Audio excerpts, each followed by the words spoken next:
Paganyan muna natin yan. Tapos atake natin, pero ibang na natin yung ito naman mga boss ang ginawa natin na pan-testing sa ating mga ilaw sa bahay. Balak mo bang bumili ng generator? I-share ko lang po sa inyo mga boss ang ating nabiling generator sa City Hardware na napakaganda. Yan ay 17,500 ang bili natin yan. Na testing na natin sa ating gamit na refrigerator at washing machine. Sa electric pan naman, 3 electric pan at mga ilaw. Yung ilaw natin na binuksan ay nasa 11 o kaya 12 dahil mayroon tayong maliit na tindahan. Maayos mga boss, gumana ang ating generator na nabili sa City Hardware. Sa washing machine nilagyan natin ng ano yun, laman dahil pang 8 kilo na damit ang pwede. Ayun, lagyan natin kanina para matesting. Tapos yung sa gamit naman sa pagkayod ng nyug, bali 3 ang pinagana natin na medyo malakas kumonsumo sa kuryente. Washing at refrigerator at 3 electric pan at yung pangkayod ng nyug, nagsabay-sabay na natin. Mga ano rin natin pinagana yun, mga 1 oras alang inop na natin dahil nga meron pa naman na kuryente sa ngayon. Pag brownout gamitin natin yan.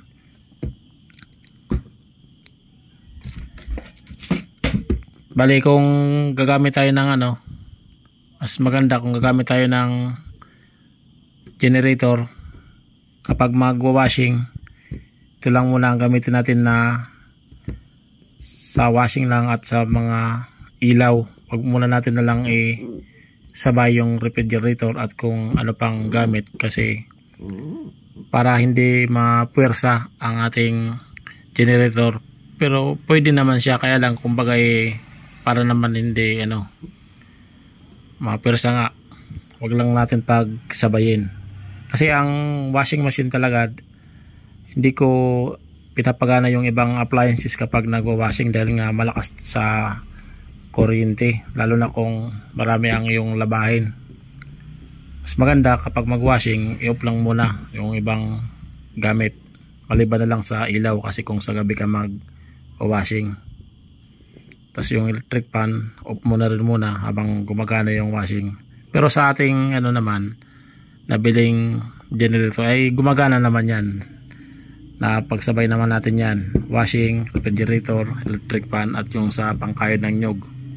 Ito mahihina lang naman kumusumo ng kuryente to, computer, television. Ito naman microwave, wala pa tayo yan. Tsaka yung sa aircon, hindi natin yan ginagamit sa ating generator dahil nga wala pa tayong aircon para makatipid. Ayan, combination of appliances. Bali ngayong hapon pinandar ko na yan para maano na rin, ma-break in na rin dahil nga sa ilang araw pa lang yan sa atin, kabibili lang. Ipakita ko sa inyo ang dyan, kung paano paganahin, pandarin. Pero pag bumili ka ng generator ay tuturo naman sa iyo yan. Pero ito ulitin lang natin kung paano pagpanda. Ulit ang kanyang on and off. Tapos ito sa yan, may nakalagay naman voltmeter. Tapos kung mag-charge ka ng battery, dito mo ilalagay. Meron naman siyang kasamang wire. Tapos dito. Bali gumawa na tayo niyang kanina ng extension at yung pang connect sa ating outlet. Number 12. Pero malit ito. Kailangan mas malaki. Pinang-testing lang natin. Mula sa generator papunta sa outlet, pero kailangan yun off muna natin sa safety breaker, off muna ang breaker bago natin to pan-testing. Pero maglalagay tayo niyan ng manual transfer switch. Ito na medyo mahaba, ito ang kanyang connection sa ground. Ito naman dalawa, alternate current naman to, neutral tsaka hot. Ito yun.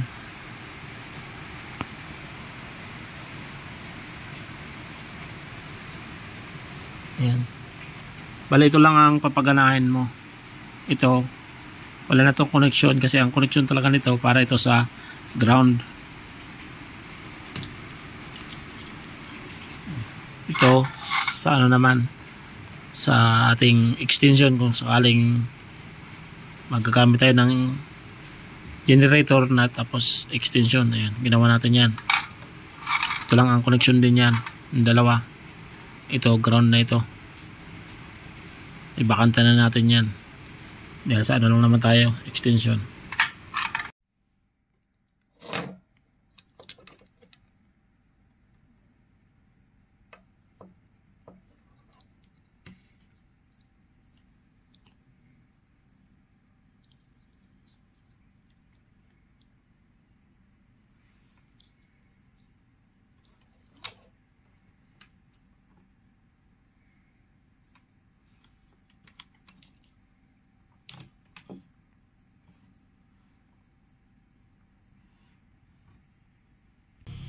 Ito yun.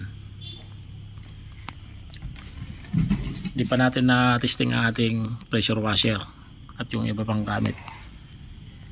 Kaya nga, kabibili pa lang. Ito naman ay sa ground. Ito ang kanyang circuit breaker. Ito na yung pag out ng power nito. Ito yun. Kung sakaling magka problema ay mayroon siyang circuit breaker automatic. Ito naman ang kanyang choke. Ayan. Bago natin hatakin ito, i-on muna, tapos ito choke. Pagyan muna natin yan, tapos hatakin natin, pero ibang na natin yung isang kamay natin dito. Pagkatapos paghatak, yung mapapansin mo naman yung under na siya, tsaka mo na paganyan. Dito lang kalahati. Pero kung medyo marami ang load, adjust po konti. Kasi pag medyo pa ganyan, ano siya, parang nagwa-wild kasi nga nagchuchok, parang nahihirapan yung engine. Papaganyan mo siya konti. Ganyan. Pag may load na yan, kapag may load, pwede yan magbago. Kaya adjust mo pa konti. Ayan. Tapos ano pa? Para sa 17,500 napakasulit na nito. Ano to? 3.1 watts. Ito ang kanyang lagayan ng gasolina. Ayan, wag lang tatanggalin yung pinaka-filter para kung sakali medyo yung sa buti lang ang lalagay, yung nabibili lang dyan sa kanto na gasolina may protection, kaya mayroon siyang pansala, filter, pinaka siya, filter. Ito, dito natin malalaman kung mayroon gaano pa karami ang laman na yan, empty tsaka full. Ito kalahati pa yung laman nya dahil ilang oras pa lang natin to na gagamit. Ayan.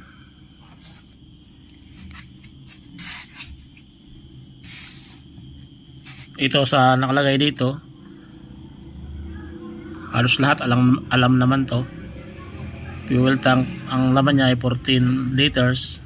Full load, ibig sabihin full, marami kang load na full, ibig sabihin ano yan, 7 hours lang yung 14 liters. Kung kalahati lang ang load mo, halimbawa nito 3,000 100, palagay na lang natin 3,000, 1,500 yung ano lang load mo, di kalahati lang yan, kalahati. Abot siya ng 10 hours yung 14 liters. Ito sa ingay 74 sa bill, timbang niya. Ayan. Ito naman ang kanyang pag change oil. Ayan.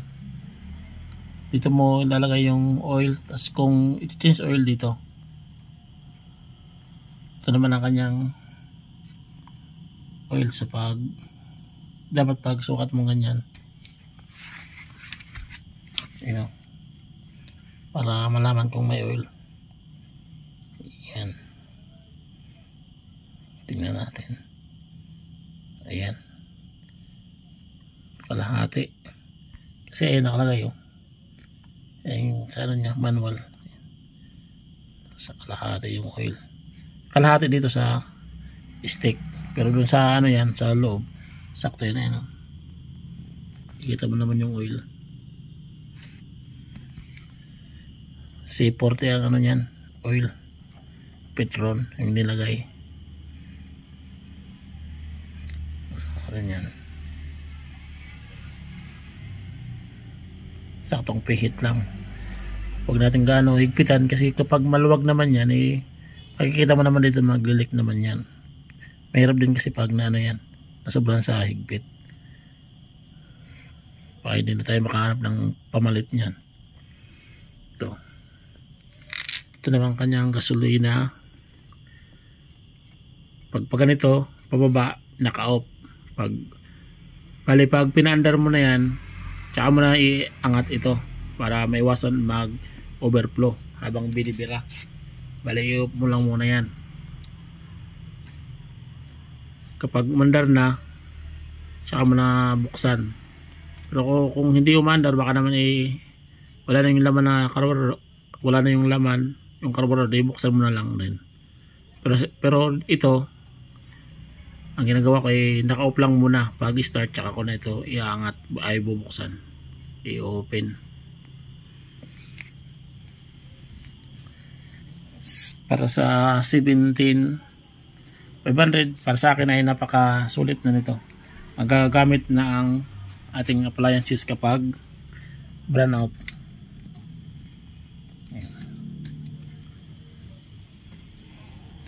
Ito naman yung spark plug. Yun lang po mga boss, maraming salamat sa panonood sa ating video.